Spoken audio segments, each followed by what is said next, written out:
On va redémarrer et on va démarrer cette nouvelle séquence par un témoignage de André-Louis Rocher qui va nous expliquer comment il utilise GPT au quotidien pour accélérer les travaux sur ses projets.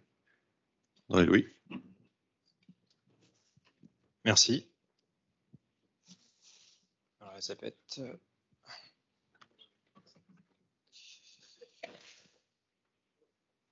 Hop. Donc, bonjour à tous, je me présente, André-Louis Rochet. Je suis, certains d'entre vous me connaissent probablement ou m'ont déjà vu, je suis l'expert Web3 EMA et je suis également consultant en transformation digitale. Et donc, je vais vous faire un Rex d'une mission que je viens de finir et où on a pu utiliser GPT-4 sur toute la chaîne de valeur. Alors, je précise bien GPT-4. Donc, le contexte de la mission, c'était une startup qui souhaitait, enfin, une grosse startup, qui souhaitait développer une solution SaaS dans l'univers du gaming. Sauf que suite à des difficultés, pour X et Y raisons, elle a dû réduire son équipe produit de 15 ETP à 4 ETP. Donc, c'est une réduction vraiment drastique. Et le budget aussi s'est retrouvé réduit, en partie parce qu'il avait déjà été consommé et que le livrable n'était pas au rendez-vous, et aussi pour des réseaux internes. Donc, on a été contacté et on a dû trouver une solution pour produire plus vite, moins cher et avec moins de personnel. Et donc, on s'est tourné vers les modèles d'IA génératifs. Alors, la raison pour laquelle on s'est tourné vers les modèles d'IA génératifs, c'est parce qu'on avait déjà expérimenté par le passé, notamment via la création de petits chatbots, de robots de transcription qui utilisaient l'API de GPT, d'OpenAI. Et donc, on a donc mis à disposition des équipes, donc on a dû les faire monter rapidement en compétences, les différents modèles d'IA. On leur a demandé de choisir et leur choix s'est porté vers OpenAI, GitHub Copilot et Midjourney pour la génération de contenu. En termes de contenu, donc je ne vais pas trop parler de Midjourney dans cette présentation, mais pour vous donner un ordre d'idée, on a généré plus de 1000, enfin l'équipe, la personne qui était en charge a généré plus de 1500 assets digitaux via Midjourney, dont 300 qui ont été validés et ça a pris moins d'une semaine. Contre, sur le même temps, on avait sur une autre mission qui n'avait rien à voir, une personne qui s'occupait de générer, on travaillait avec une entreprise qui générait donc ces assets digitaux. En 2 semaines, ils ont été capables d'en sortir qu'une trentaine qui ont été validés. Donc, c'est vraiment des niveaux de rapidité qui sont assez différents. Alors, quand on a commencé cette mission, à l'époque, il n'y avait pas vraiment trop de documentation sur comment on utilisait GPT. Du coup, ce qu'on a fait, c'est qu'on a créé une classification de risque, une classification de bon sens. Dedans, en fait, et donc on les a données aux types pour qu'elles puissent utiliser GPT dans le respect sans mettre en danger le projet. Alors, bien sûr, il y a le niveau open source et les deux niveaux qui sont intéressants, c'est les niveaux niveau 2 et niveau 3. Alors, ça, c'est très, très important, surtout pour tout ce qui a à faire au code. Parce que la partie développement est la partie où vous pouvez économiser le plus de temps et de ressources grâce à GPT. Enfin, les chiffres sont juste sont ahurissants. Sauf que si vous utilisez GPT, si vous ne passez pas par l'API de GPT, d'OpenAI, si vous utilisez directement GPT, vous allez du coup, tout ce que vous faites vient nourrir le modèle. Et donc, c'est pour ça qu'il est important, si vous utilisez, ChatGPT, de venir anonymiser, à minima segmenter, si possible anonymiser, même fortement recommandé, votre code ou votre document avant de lui envoyer. Et également, donc ça c'est pour l'input, et pour l'output, il faut toujours vérifier ce que GPT produit avant de l'intégrer dans le projet. Et si c'est pour du sensible, faites valider par le management au préalable.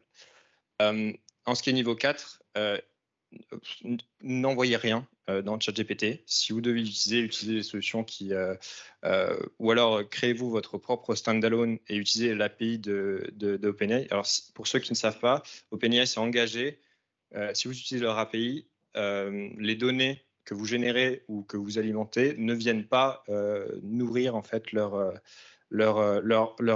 langage, contrairement à ChatGPT. Et pareil pour l'output, tout ce qui est généré, traitez-le avec une extrême prudence. Alors, sur le périmètre technique de la mission, comme j'ai dit, GPT a été utilisé sur absolument toute la chaîne de valeur. Et vraiment, pas que sur du développement pur, mais GPT-4 était capable également de travailler avec des plateformes en no-code. C'est-à-dire qu'on avait quelqu'un qui s'occupait d'une partie du développement sur une plateforme no-code qui est connue, et GPT est capable de créer des outputs qui étaient directement intégrables en fait à cette plateforme no-code.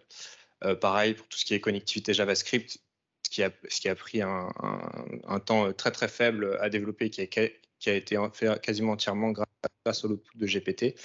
Et pareil pour le produit, que ce soit back-end ou front-end, la quasi-totalité en fait de GPT a été créée du code a été créé par GPT. Alors, vous voyez juste en dessous, j'ai indiqué un scoring de risque projet. C'est que en fait, à chaque tâche, on a assigné à chaque tâche un risque. Donc, c'est un risque sur le risque sur 4 qu'on a vu tout à l'heure. Et du coup, pour chacune de ces tâches, pour chacun de ces sprints, vous allez avoir du coup un scoring qui va être, disons, plus ou moins élevé. Et dans l'ensemble, si vous mettez en place les différentes recommandations qu'on a vues juste avant, en règle générale, votre scoring de risque sera entre 2 et 3. Alors, donc j'ai parlé du paramètre technique et on y reviendra après parce qu'on a une démo aussi. On va vous montrer la génération de code via GPT. Et je vais ne rien vous apprendre en parlant de tout ce qui est l'aide pour la création de contenu qui est absolument phénoménal. Alors, il faut savoir un truc qui est très, très intéressant avec ChatGPT 4, c'est qu'il y a des plugins. Donc, il y a des plugin stores, il y a le plugin store de GPT-4. Et ces plugins, en fait, sont développés par toute la communauté open source autour d'OpenIA. Et en fait, c'est tellement puissant qu'aujourd'hui, vous pouvez presque recréer AutoGPT sur GPT-4. Ça veut dire quoi? Ça veut dire que vous êtes capable d'avoir un agent qui va utiliser l'IA pour créer des sous-agents et qui va venir, par exemple, scraper l'Internet. Donc, il est capable de scraper l'Internet et de récupérer des données en temps réel. Donc, il est plus limité à 2021. Et il est capable de vous sortir des outputs, mais qui sont presque parfaits. En fait, il y a très, très peu de travail à faire par-dessus. Et on m'a parlé tout à l'heure, oui, mais comment on fait pour le prompt engineer, comment on fait pour fine-tuner? Il y a des plugins qui existent aujourd'hui qui, en fait, vous leur mettez une demande, vous leur expliquez le contexte et vont donner la meilleure prompt possible pour ChatGPT pour ce cas-là. Et ça fait gagner un temps phénoménal.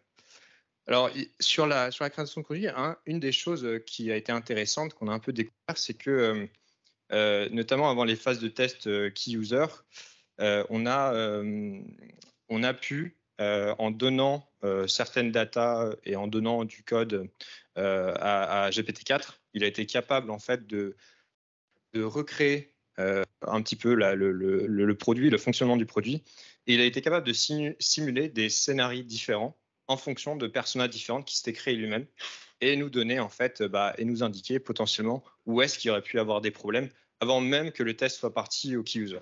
Effectivement, quand on a envoyé le test au key user après, on s'est rendu compte que ce qu'il avait dit était vrai. La deuxième phase aussi qui est intéressante, et ça, on n'en a pas trop parlé, mais nous, ce qu'on a découvert, en fait, ce qu'on a vachement utilisé, c'était aussi dans la gestion de projet. Alors, GPT est incroyable, et incroyable dans tout ce qui est aide à la gestion de projet. J'écoutais un podcast hier soir, et peut-être qu'il est dans l'audience, je sais pas. Il y avait un responsable d'un grand groupe du CAC 40 qui se plaignait en disant que voilà, souvent quand vous travaillez avec des prestats, notamment en dev, c'est compliqué de savoir si ils vous donnent les vrais délais ou voilà, s'ils n'essaient pas de vous contrefacturer.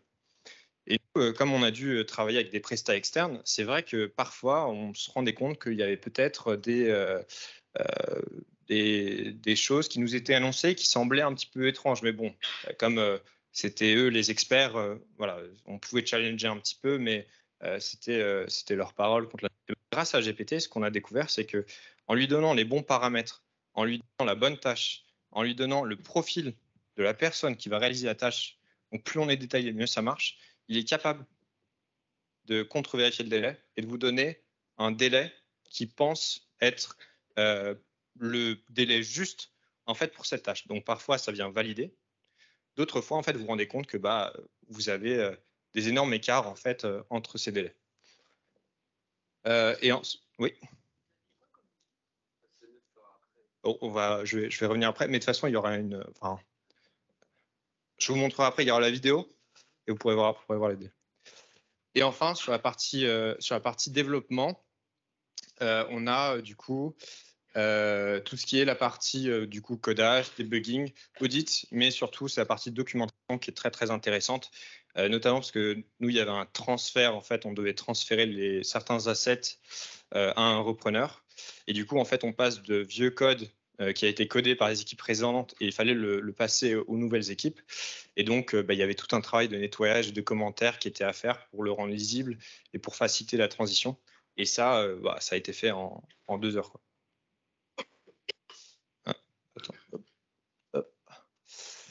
Alors, du coup, je vais vous présenter, après on va passer une vidéo qui va vous montrer les 2 cas d'usage, donc en temps réel, de comment ChatGPT peut être utilisé. Donc je vais juste présenter ça rapidement ici pour ceux qui seraient un peu loin et qui ne pourraient pas le voir.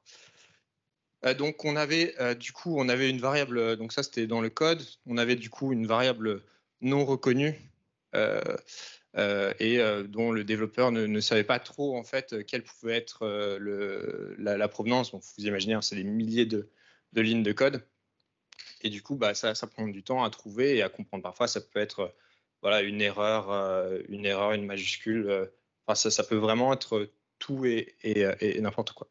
Donc ce qu'on a fait, c'est que c'est très simple, hein, et même pas besoin de donner à GPT-4 une prompt compliquée pour lui demander. Donc on lui a expliqué, donc on lui explique un petit peu le contexte, on lui demande s'il peut trouver ce qui ne va pas, et ensuite on lui donne le code. Donc voilà, envoyer. Et donc non seulement il va trouver ce qui ne va pas, mais en plus il nettoie, il améliore le code. Voilà. Ah oui. Le prompt n'a rien de très compliqué, hein. Donc le prompt dit: je suis en train de construire un site web connecté à un jeu en ligne. Je veux que le jeu fasse le code vers mon API, mais il me semble que quelque chose n'est pas défini. Voici mon code pour l'API et la requête que je fais. Peux-tu me dire ce qui ne va pas? Et ensuite, on copie-colle le code. Donc, même pas besoin donc là, il n'y avait même pas besoin de faire un prompt compliqué, de lui demander X ou Y chose. On lui envoie ça, il comprend et il nettoie. Après, il y a des façons. Donc, si vous voulez plus de détails et plus de choses comme ça, je vous recommande de tester les plugins de GPT-4, notamment de Prompt Perfect. Il aurait pu dire commente-moi le code, nettoie-moi plus le code, fais-moi un audit du code en même temps, tout ça en une seule requête, et il vous l'aurait fait. Alors, le deuxième cas d'usage, ça, on l'a beaucoup rencontré. Donc, c'est le dev précédent codait pas mal dans son coin. C'était un pur dev, et du coup son code n'était pas toujours très compréhensible. et du coup on se retrouvait avec du code, on ne savait pas trop quoi en faire, parce que ça tourne, mais ça tourne jusqu'à ce que ça tourne plus, et du coup on l'envoie à GPT, on lui dit écoute, ça c'est pas clair, on lui demande juste est-ce que tu peux me nettoyer le code? Et donc il prend le code et il vous rend un truc très clean. Et on peut même imaginer que là, vous pouvez dire, non seulement il l'a rendu clean, mais il l'a également amélioré. Donc, plus lui dire, commente-le, vérifie qu'il n'a rien, pas d'erreur ou de choses. Voilà, donc ça, c'est pour les 2 cas d'usage. Hop. Voilà, donc ensuite, on va passer à la démo live.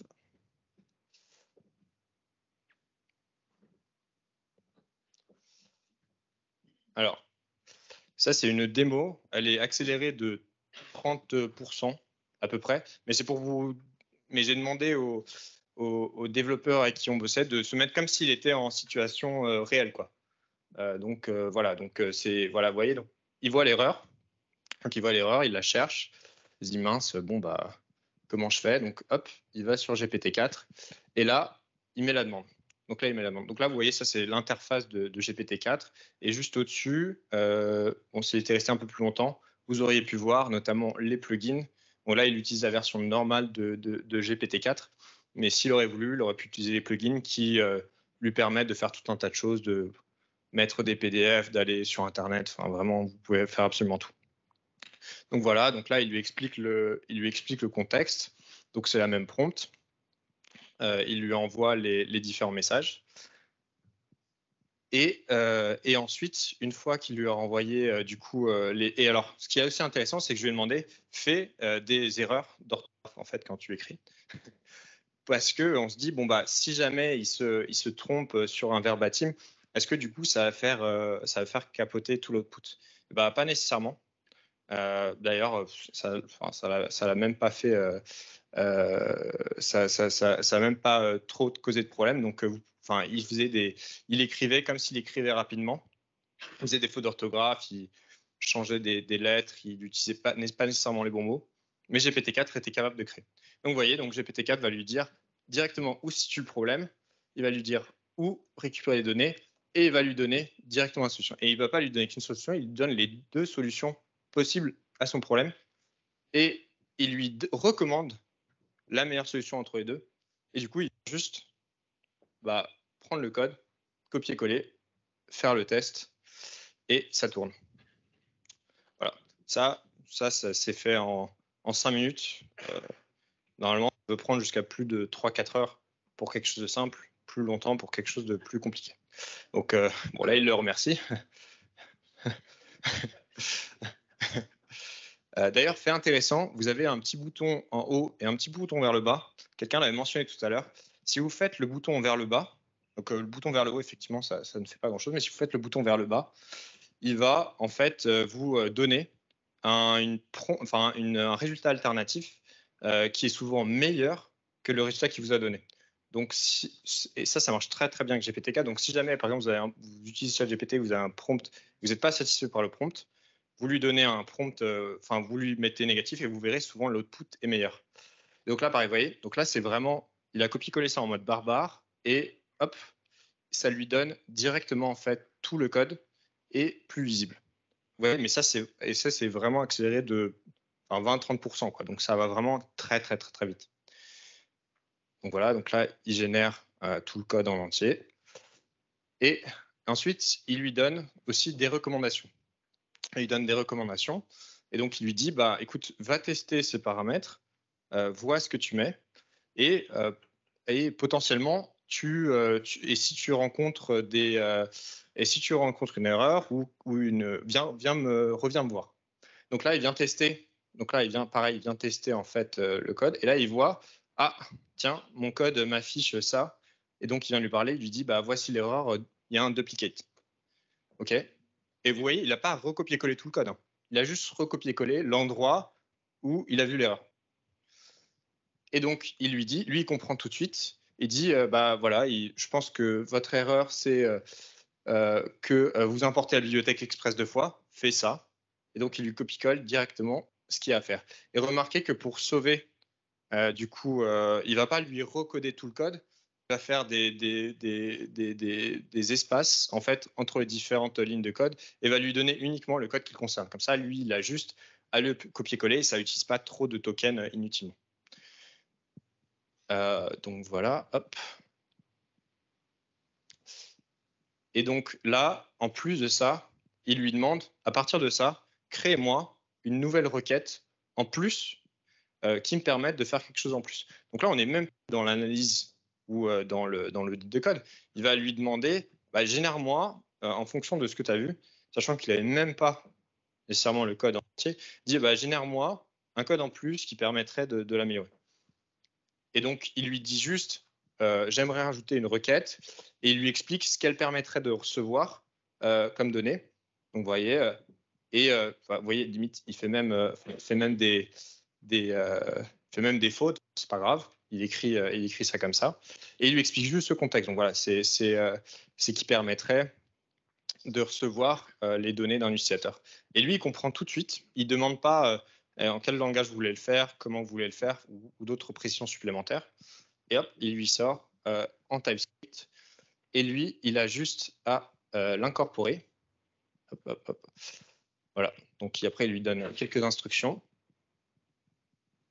Et du coup, lui, il a juste un lint incorporé dans son code et c'est fait. Et voilà. Et du coup, bah, voilà, on a cleané toute cette partie du code en moins de 10 minutes. Alors là, ça c'est intéressant, c'est sur un projet, enfin ça c'est sur un exemple agile, d'un document qu'on avait reçu. Et du coup, dedans, vous voyez, il y a des informations sur la tâche à réaliser, sur sur le profil de la personne. Et du coup, là, on lui demande challenge cet output, voit s'il y a des erreurs. Et effectivement, il dit que pour cette tâche en question, peut-être que la personne qui avait annoncé ça avait peut-être été trop optimiste. Donc on lui dit bah rajoute les bonnes heures, ou les bons paramètres qui te semblent justes pour la création de ce produit, ce qu'il va faire, et ensuite il vous fait ça, et en plus il vous sort aussi ça directement en format Excel que vous pouvez directement mettre dans votre fichier Excel. Donc voilà, c'est tout. Il nous reste 4 minutes, donc je vais prendre les questions si on a. Je crois que vous aviez une question sur les inputs. En fait, vous avez répondu en partie avec la démo, mais j'ai une deuxième question sur l'évaluation, hein, sur le dernier use case, là, où vous évaluez le temps qu'il faut à un développeur pour faire l'activité. Il peut y avoir des dérives, parce que là, vous êtes en train de catégoriser des gens en disant que cette tâche-là, voilà, c'est tout. Alors, oui, je pense il peut. Alors, quand vous demandez à GPT quel est son niveau de compétence sur 100 pour ce genre de tâche, il vous répond 85 sur 100 pour l'évaluation. Donc, il faut traiter ça. Voilà. C'est pas fiable à 100%, donc il faut en être conscient. Par contre, nous, ce qu'on réalise de l'expérience terrain, c'est que ce qu'il donne comme output est juste. Ça pas. Sauf si on n'était pas assez précis dans le détail de la tâche ou des choses comme ça. À chaque fois, il avait vu juste, et surtout, il nous a permis d'économiser pas mal d'argent avec des personnes qui nous annonçaient des temps de développement qui étaient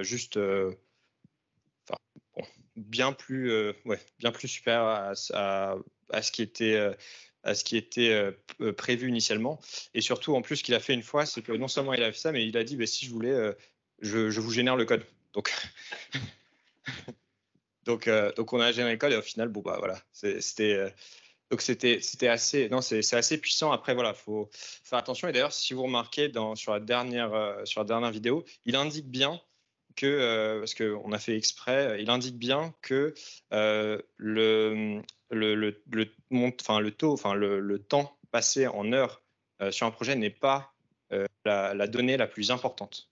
Et il l'indique lui-même. Donc il a pas conscience, mais il a une certaine réalisation qui est faite.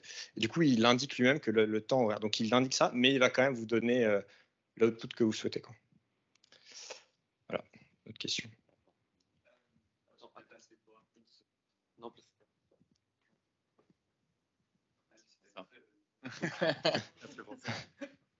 Petite question, super intéressante déjà. Et je me demandais, ton expérience, c'est quoi ta confiance vis-à-vis des agents, et pour qu'on soit d'accord sur en fait la capacité de passer ça à une échelle supérieure.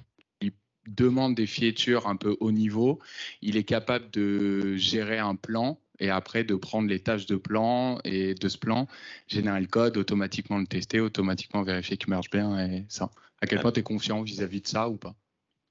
Alors, sur le 4, je suis. Alors, ça dépend bien sûr de chacun des choses, mais sur le 4, je suis confiant, vraiment, parce que je l'ai vu. Mais alors, beaucoup de choses dépendent vraiment de l'input, en fait, et de la façon dont on prépare à ça. Même avec le 4, on n'est pas à l'abri qu'il y ait des hallucinations. Et sur une recette de données, on ne peut pas se permettre d'avoir une hallucination. Pour ça, il faut travailler avec lui. Mais par contre, ce que j'ai vu, c'est vraiment c'est très très impressionnant, quoi. Et c'est pour ça que, vous voyez, au début, j'avais montré les équipes, le développement, elles avaient le choix entre travailler entre les différents outils, même GitHub Copilot. Au final, maintenant, avec tous les plugins qui sont sortis, plus personne travaille actuellement sur GitHub Copilot. En tout cas, les gens ils utilisent tous GPT-4 avec les plugins, quoi. Donc c'est juste pour pour souligner la puissance du truc. Oui. J'ai une question pour vous. C'est en fait dans le domaine industriel, on développe beaucoup de software critique, classifié T3. Et là, en fait, il y a quelque chose qui s'impose en termes de normes Sénélec. C'est la séparation entre l'équipe qui code, l'équipe qui fait la revue critique du code, l'équipe de validation. Et j'ai une petite inquiétude, c'est que ça nous arrive parfois qu'il y a un petit bug dans un software et toute la ligne ferroviaire est à l'arrêt. Et donc, on commence à creuser, à explorer, et puis les développeurs qui ont développé ces bouts de code, ils savent retrouver où est-ce qu'il y a le petit bug pour pouvoir le corriger. Si on va vers une utilisation très, très agressive, on va dire, de la génération de code, on ne saura pas faire toutes ces choses-là et on ne saura pas respecter les normes Sénélec. Donc, moi, j'insiste encore, c'est une notion de copilotage. Donc, le pilote, c'est l'expert qui connaît son métier, qui connaît son business, qui connaît le problème to solve, le problème à résoudre, et qui se fait aider par Codex. C'est beaucoup plus pertinent que d'utiliser GPT directement, je trouve. Et ça peut marcher, mais utiliser GPT-4 pour une génération automatique et massive des codes sans pouvoir maîtriser ce qui vient derrière, je pense que c'est assez limité et j'aimerais bien savoir votre avis. Et deuxième chose, et j'en finis là, c'est quoi le business model de tout ça? C'est-à-dire, si je lance 15 000 lignes de code en C dans GPT-4, est-ce que ça va me coûter les yeux de la tête ou alors je préfère engager des ingénieurs qui font la revue eux-mêmes, etc. Qu'est-ce que vous en pensez? Alors, merci. Sur le premier point, je suis totalement d'accord avec vous. Je pense qu'il y a un gros risque d'une paresse en fait intellectuelle. Clairement, hein, enfin je pense que on est vraiment à un risque de ça, que les gens ils vont se fainéantiser et du coup ils vont principalement utiliser ces solutions par rapport à effectivement une solution qui serait plus pérenne, hein, de copilotage. Et c'est pour ça aussi c'est important, GPT lui-même il est jamais sûr à 100%, il a toujours besoin de quelqu'un derrière parce que vous êtes jamais, enfin il peut vous sortir 1000 variations qui seront on va dire justes, et la 1001e il va halluciner et du coup vous retrouverez ça sera problématique. Et pour la deuxième, alors nous en termes de coût, alors j'avais du coup en termes de coût, donc en termes de coût économisé, c'était 11 ETP d'économiser.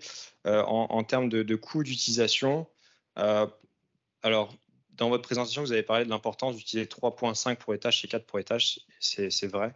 Il faut vraiment faire la distinction entre les tâches complexes dans lesquelles GPT-4 doit être utilisé, et les tâches, on va dire, plus requêtes vanille, où là, on s'en sort très bien avec 3.5.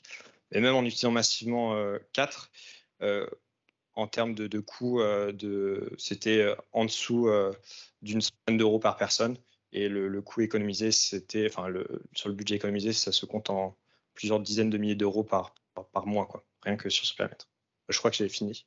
Je prendrai vos questions après si vous en avez.